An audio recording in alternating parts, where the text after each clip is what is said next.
போட்டித் தேர்வு மாணவர்கள் அனைவருக்கும் வணக்கம். வரக்கூடிய அனைத்து போட்டித் தேர்வுகளிலும் நடப்பு நிகழ்வுகள் தொடர்பான கேள்விகளுக்கு சரியாக பதிலளிப்பதற்கு இந்த பதிவு உங்களுக்கு பயனுள்ளதாக இருக்கும். அப்போ இந்த பதிவில் நம்ம பார்க்கக்கூடியது ஜூன் 14 மற்றும் 15ஆம் தேதியில் நடந்த மிக முக்கியமான நிகழ்வுகள் மற்றும் அதற்கான விளக்கங்களை நம்ம பார்க்க போகிறோம். சரிங்களா? ஸோ வாங்க முதல் கேள்விக்கு போயிடலாம். பாருங்க, முதல் கேள்வி என்பது தமிழ்நாட்டின் பண்டைய சமண மரபு. பாருங்க, ancient Jain legacy of Tamil Nadu என்கிற நூலை எழுதியவர் யார்? பாருங்க, ரொம்ப ரொம்ப முக்கியமானது யார்? தமிழ்நாட்டின் பண்டைய சமண மரபு. அப்போ இந்த புத்தகத்தில் தமிழ்நாட்டினுடைய கலாச்சாரம், பண்பாடு, நாகரிகங்கள், அவற்றிற்கு சமண மதம் எவ்வாறு பங்களிப்பு செய்தது தொடர்பான பல்வேறு தகவல்கள் பதிவு செய்யப்பட்டிருக்கிறது.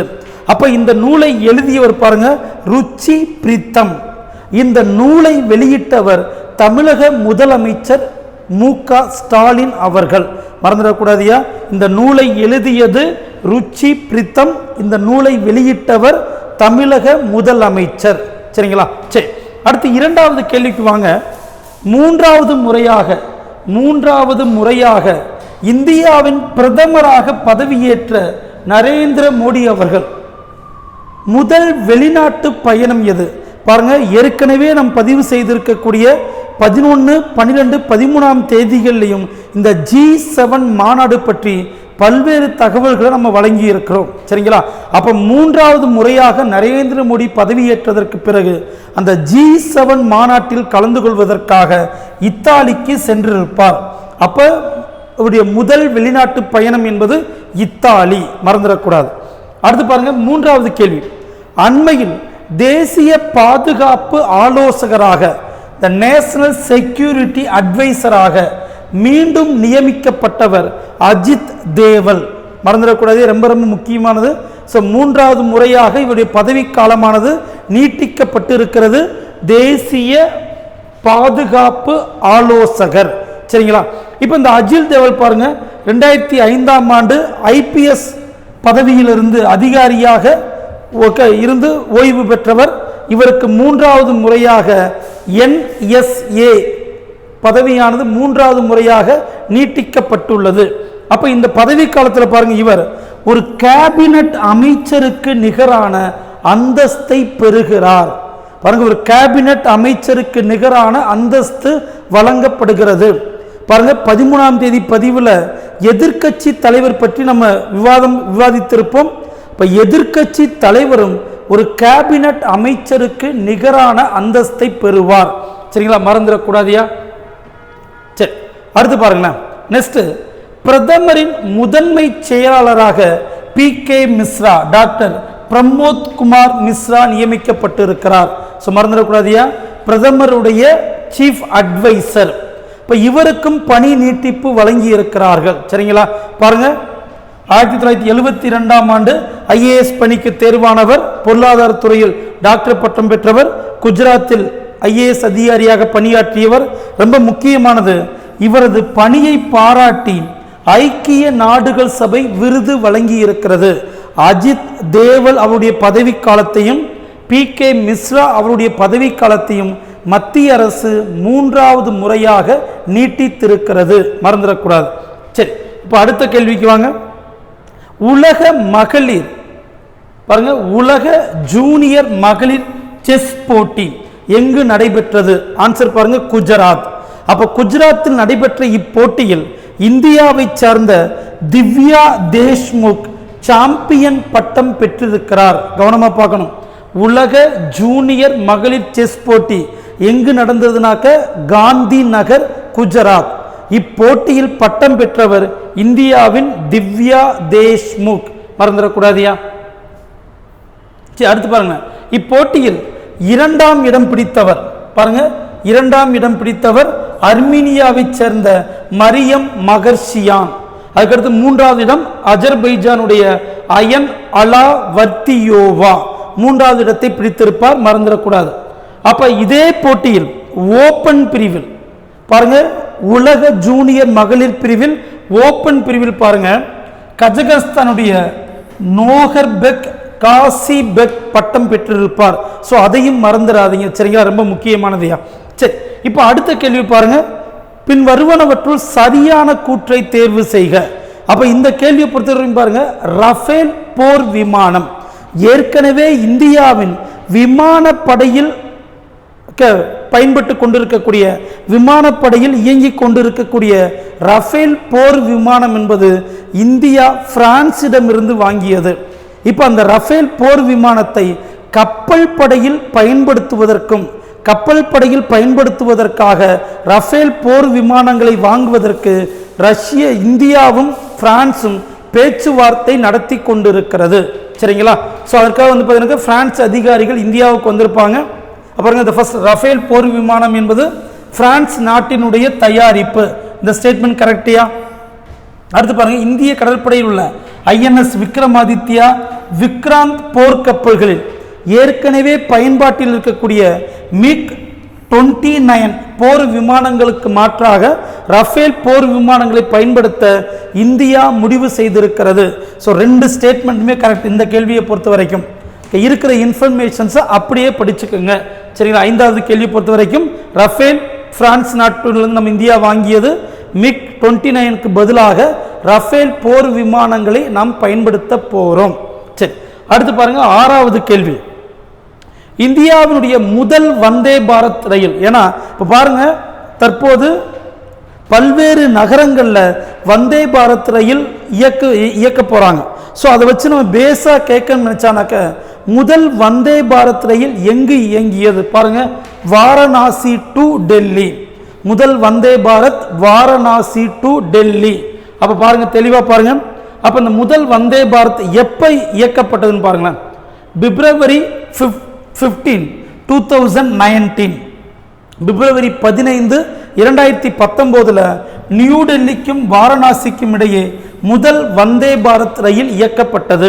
அப்போ இந்த வந்தே பாரத் ரயிலை உற்பத்தி மேனுஃபேக்சர் செஞ்சு பாருங்க, design and manufacture by integral coach factory Chennai. Integral coach factory Chennai, மறந்துடக்கூடாது. இப்போ முதல் வந்தே பாரத் ரயில் என்பது வாரணாசி டு நியூ டெல்லி. சரிங்களா, சரி. அடுத்து ஏழாவது கேள்வி பாருங்க. தமிழ்நாட்டில் தொடங்கப்பட உள்ள தமிழ் புதல்வன் திட்டம். இப்போ ஏற்கனவே பாருங்க, கல்லூரியில் படிக்கக்கூடிய மாணவிகளுக்கு மாதம் 1000 ரூபாய் வழங்குவதற்காக புதுமை பெண் என்கிற திட்டம் தமிழ்நாட்டில் வெற்றிகரமாக செயல்படுத்தப்பட்டு கொண்டிருக்கிறது. அதே மாதிரி கல்லூரியில் படிக்கக்கூடிய மாணவர்களுக்கு ஏற்கனவே பாருங்க, மாணவிகளுக்கு 1000 ரூபாய் கொடுத்துக்கிட்டு இருக்கோம்.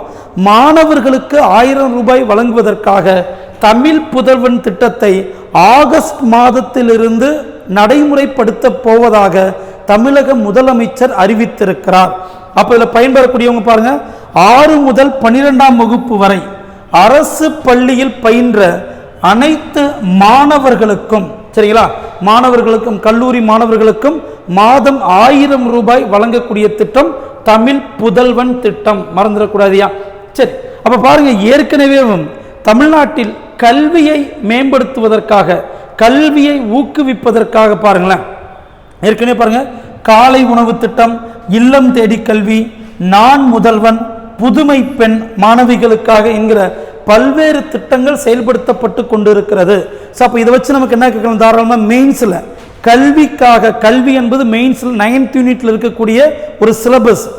அப்போ கல்வியை மேம்படுத்துவதற்காக தமிழக அரசாங்கம் உருவாக்கி இருக்கக்கூடிய திட்டங்கள் என்னென்னு கேட்டால், இந்த ஸ்கீம்ஸ் எல்லாம் எழுதி இது பற்றின ஒரு 3 அல்லது 4 இன்ஃபர்மேஷன்ஸை கொடுக்கணும். சரிங்களா, அது மெயின்ஸ் அப்டேட் வரும்போது நம்ம பார்க்கலாம். ஏற்கனவே இந்த திட்டங்களை பற்றிய முழுமையான பதிவை நாம் பதிவு செய்திருப்போம். மாணவர்கள் கொஞ்சம் அதை போய் பார்த்துக்குங்க. சரிங்களா, சரி.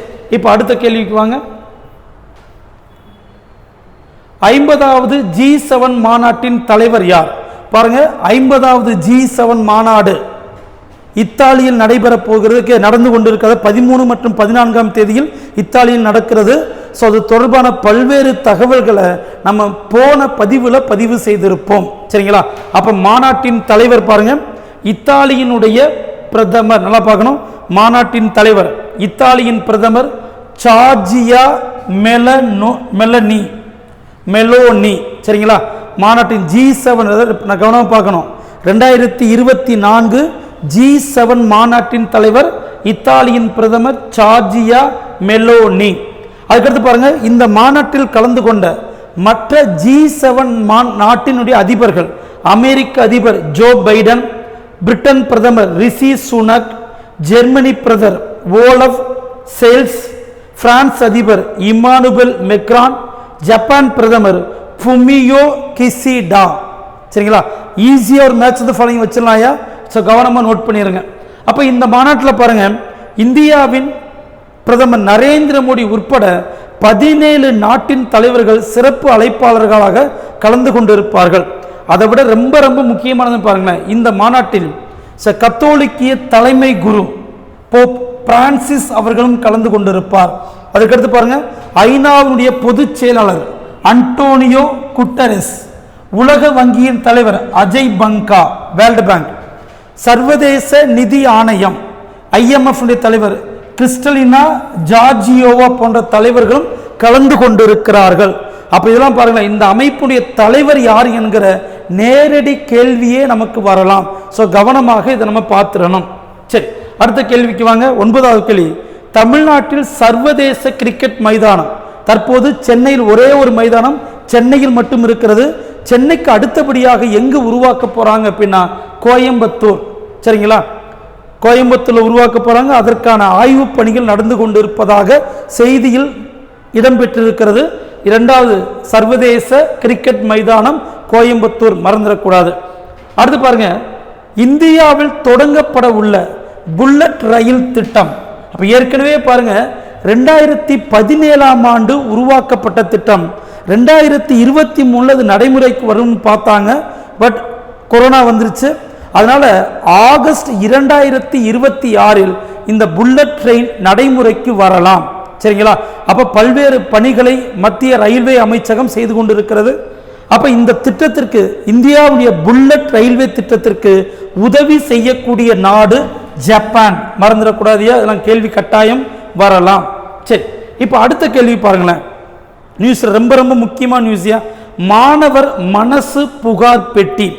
தமிழ்நாட்டினுடைய அனைத்து பள்ளிகளிலும் இந்த புகார் பெட்டியை கட்டாயம் வைக்க வேண்டும் என்று தமிழ்நாடு மாநில மகளிர் ஆணைய தலைவர் AS குமாரி அவர்கள் உத்தரவிட்டிருக்கிறார்.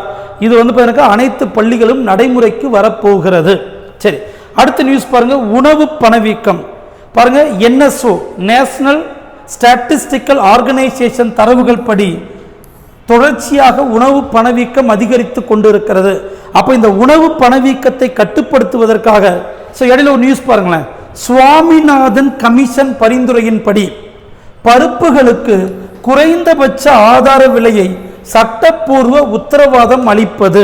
சரிங்களா, அப்ப நமக்கு என்ன கேட்கலாம், அப்ப பருப்பு வகைகள் பல்சஸுக்கு மினிமம் சப்போர்ட் பிரைசஸ் ஸ்டாச்சுட்டரி அந்தஸ்து வழங்கணும்னு சொல்லி பரிந்துரை செய்த குழு எதுன்னு கேட்டா சுவாமிநாதன் கமிஷன். மறந்துடக்கூடாது. சரி, அடுத்து பாருங்க. நதிநீர் பிரச்சனைகள் சட்ட திருத்த மசோதா காலாவதி அப்படின்ற நியூஸ் முக்கியமா இருந்திருக்குமையா பாருங்க. ஆர்டிகல் 262 262 என்ன சொல்லுன்னு பாருங்க. ஆர்டிகல் 262 மாநிலங்களுக்கு இடையிலான நதிநீர் பிரச்சனையை தீர்ப்பதற்கு பாராளுமன்றத்திற்கு அதிகாரம் வழங்குகிறது. சரிங்களா, அப்ப இந்த அதிகாரத்தை பயன்படுத்தி பாராளுமன்றம் 1956ஆம் ஆண்டு நதிநீர் பிரச்சனைகள் சட்டத்தை உருவாக்கியது. அப்ப இந்த சட்டத்தில் திருத்தங்கள் செய்வதற்காக கடந்த 2019 ஜூலையில் அப்போதைய நீர்வளத்துறை அமைச்சர் கஜேந்திர சிங் செகாவத் மக்களவையில் நதிநீர் பிரச்சனைகள் சட்ட திருத்த மசோதா 1956ஆம் சட்டத்தில் திருத்தங்கள் செய்வதற்காக ஒரு மசோதாவை கொண்டு வந்திருந்தார். ஆனால் என்ன பிரச்சனை அப்படின்னா, இந்த மசோதா பாருங்க 17வது மக்களவை கலைக்கப்பட்டதை தொடர்ந்து, ஏன்னா 17வது மக்களவை கலைக்கப்பட்டு தற்போது பிரதமர் நரேந்திர மோடி தலைமையில் 18வது மக்களவை செயல்பட்டு கொண்டிருக்கிறது. சரிங்களா, அப்ப அதனுடைய தலைவராக இன்று பாருங்க ஓம் பிர்லா அவர்கள் தேர்வு செய்யப்பட்டிருக்கிறார் மக்களவையின் சபாநாயகராக. இது 18வது மக்களவை. அப்ப 17வது மக்களவை கலைக்கப்பட்டதால் 2019 கொண்டு வந்த இந்த சட்ட திருத்த மசோதா காலியானதாக அறிவிக்கப்பட்டிருக்கிறது. அதே மாதிரி பாருங்க, இதே மாதிரி பாருங்க, பெண்களின் திருமண வயதை, சட்டப்பூர்வ திருமண வயதை 18 21 உயர்த்துவதற்கான மசோதாவும் காலாவதியானது 17வது மக்களவை கலைக்கப்பட்டதால். அப்ப பாருங்க, ஈஸியா கேள்வி வைக்கலாம். 17வது மக்களவை கலைக்கப்பட்டதால் காலாவதியான மசோதாக்கள் எவைன்னு கேட்டாங்கனாக்க 1956 நதிநீர் பிரச்சனைகள் சட்ட திருத்த மசோதா, பெண்களின் சட்டப்பூர்வ திருமண வயது மசோதா. மறந்துடக்கூடாது. சரி, அடுத்த நியூஸ் பாருங்களேன். இந்தியாவில் தயாரிக்கப்பட்ட நாகஸ்திரா 1 நவீன ட்ரோன். பாருங்க, இந்திய ராணுவத்திற்கு பயனளிப்பதற்காக இந்த ட்ரோன் பாருங்க இந்தியாவில் உருவாக்கப்பட்டது. இந்த ட்ரோனை உருவாக்கிய நிறுவனம் நாக்பூரை சேர்ந்த சோலார் இண்டஸ்ட்ரீஸ் எக்கனாமிக் எக்ஸ்ப்ளோசிவ் என்கிற நிறுவனம் இந்த ட்ரோனை உற்பத்தி செய்திருக்கிறது. சரிங்களா? ஸோ இந்த ட்ரோனுக்கு பாருங்க ஒரு சிறப்பம்சம் உண்டிய சயின்ஸ் அண்ட் டெக்ல தாராளமாக கேட்கலாம். சூசைட் ட்ரோன் அல்லது தற்கொலை ட்ரோன் அப்படின்னு சொல்லுவாங்க. வெடிமருந்துகளை சுமந்து சென்று ஆயுத வெளிநாட்டு அல்லது எதிரிகளின் முகாம்களை அழிப்பதால் இதற்கு இந்த பெயர் வைத்திருக்கிறார்கள். சரிங்களா? இப்ப பாருங்க, மொத்தம் 480 ட்ரோன்களை வாங்குவதற்கு இந்திய ராணுவம் இந்த நிறுவனத்தோடு ஒப்பந்தம் கையெழுத்திட்டது. இந்த ஒப்பந்தத்தின்படி முதல் தொகுப்பாக 120 ட்ரோன்கள் இந்திய ராணுவத்திற்கு வழங்கப்பட்டு இருக்கிறது. ஜிபிஎஸ் தொழில்நுட்பத்தின் அடிப்படையில் இயங்கக்கூடியது, எதிரிகளின் முகாம்களை வெற்றிகரமாக தாக்கி அழிக்கக்கூடிய சிறப்பம்சம் இருக்கிறது. ஸோ கட்டாயம் மெயின்ஸுக்கு சயின்ஸ் அண்ட் டெக்ல கேட்க வாய்ப்பு இருக்கிறது, மறந்துடக்கூடாது. ரொம்ப சிம்பிளா கேள்வி என்ன இருக்கும்? நட்சத்திர நாகஸ்திரா 1 என்றால் என்ன? இது ஒரு ஏவுகணை, இது ஒரு மிசைல், இது ஒரு ட்ரோன் கேட்டா இது ஒரு ட்ரோன் அப்படின்றத சொல்ல தெரியணும். சரி, அடுத்த நியூஸ் பாருங்க. ஸோ பாருங்க, இந்த 14 மற்றும் 15ஆம் தேதிகளில் முக்கியமாக இடம்பெற்றிருந்த செய்திகள் இவ்வளவுதையா? சரி, இந்த நியூஸை தாண்டி பெரிய லெவலில் நம்ம சிலபஸ் ஓரியன்டா நமக்கு நியூஸ் கிடையாது. அதனால் மாணவர்கள் இப்பதிவை முழுமையாக பயன்படுத்தி கொள்ளவும். ஸோ இந்த பதிவுக்கு கீழே இருக்கக்கூடிய லிங்க்ல இந்த மெட்டீரியல் அவைலபிளாக இருக்கும். மாணவர்கள் தேவைப்பட்டால் டவுன்லோட் பண்ணி பயன்படுத்தி கொள்ளலாம். சரிங்களா? ஸோ நாளைய பதிவில் அடுத்த தேதிகளுடைய முக்கியமான நடப்பு நிகழ்வுகளை நாம் பார்க்கலாம். நன்றிப்பா.